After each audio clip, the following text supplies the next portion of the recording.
దేవుని నామానికి స్తోత్రములు. మీ అందరికీ కూడా ఈ ఉదయకాల సమయంలో నా హృదయపూర్వకమైనటువంటి వందనాలు తెలియజేస్తున్నానండి. ఈ దినము దేవుడు మీతో మాట్లాడుతున్నటువంటి మాట హగ్గయి 2వ అధ్యాయము 5వ వచనంలో, నా ఆత్మ మీ మధ్యన ఉన్నది గనుక భయపడకూడి అంటూ ఉన్నాడు.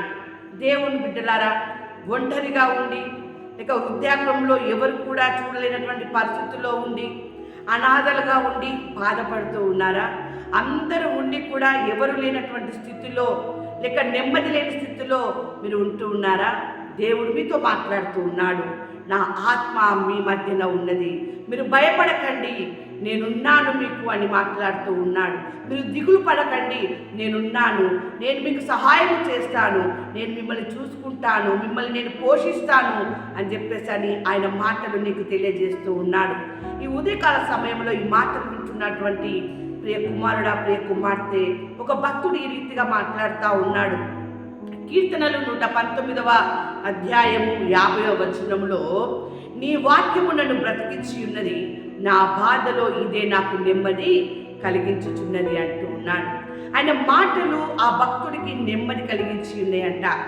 ఆ బాధల నుండి ఆయనకి విడుదల కలిగించి ఉన్నాయంట. దేవుని బిడ్డలారా, ఆ మాటలు ఆయనని బ్రతికింపజేసి ఉన్నాయంట.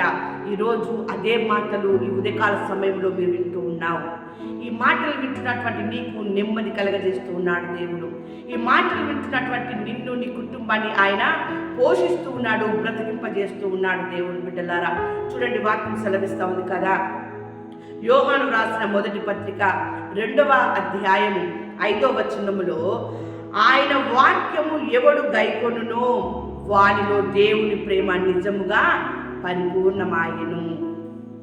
ఆయన వాక్యము ఎవరైతే గైకొని వాక్యానుసారంగా వారు నెమ్మది పొంది వాక్యానుసారమైన జీవితం కలిగి దేవుని యొక్క వాక్యానుసారముగా వారు భయము భక్తి కలిగి ఉంటారో దేవుని ప్రేమ వారిలో పరిపూర్ణంగా ఉంటూ ఉందట. దేవుని బిడ్డలారా, దేవుని యొక్క ప్రేమ ఎప్పుడైతే ఎవరిలోనైతే పరిపూర్ణంగా ఉంటూ ఉందో వారికి దేవుడు నెమ్మదిని కలగజేస్తూ ఉన్నాడు, వారిని దేవుడు బ్రతికింపజేస్తూ ఉన్నాడు.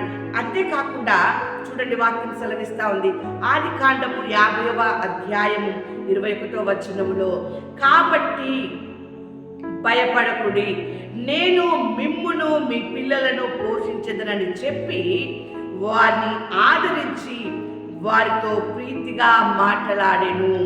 ఎంత అద్భుతమైనటువంటి మాట దేవుడు ఈరోజు నీకు తెలియజేస్తూ ఉన్నాడు.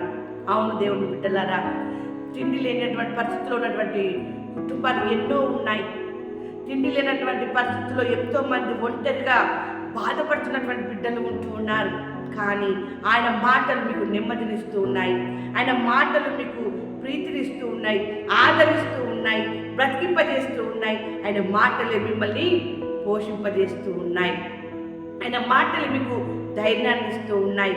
నేను మిమ్మును మీ పిల్లల్ని పోషించదనని చెప్పి వారిని ఆదరించి వారితో ప్రీతిగా మాట్లాడి ఉన్నాడు. అలాంటి మాటలు ఈ ఉదయకాల సమయంలో దేవుడు నీకు తెలియజేస్తూ ఉన్నాడు.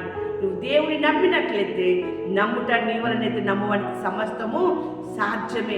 కనబడుతున్నటువంటి మనుషులే నాకు సహాయం చేయలేకపోయారు, ఈ వాక్యం మాత్రమే నాకు వినబడతా ఉంది, నాకు ఎలా సహాయం అందుతుంది అని నువ్వు అనుకోవచ్చు. దేవుని బిడ్డలారా, ఆయనకి సమస్తము సాధ్యమే, అసాధ్యమైనది ఏది లేదు.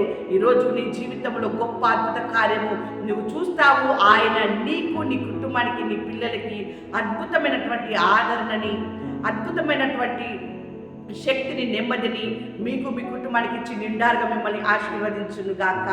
ఆమేన్.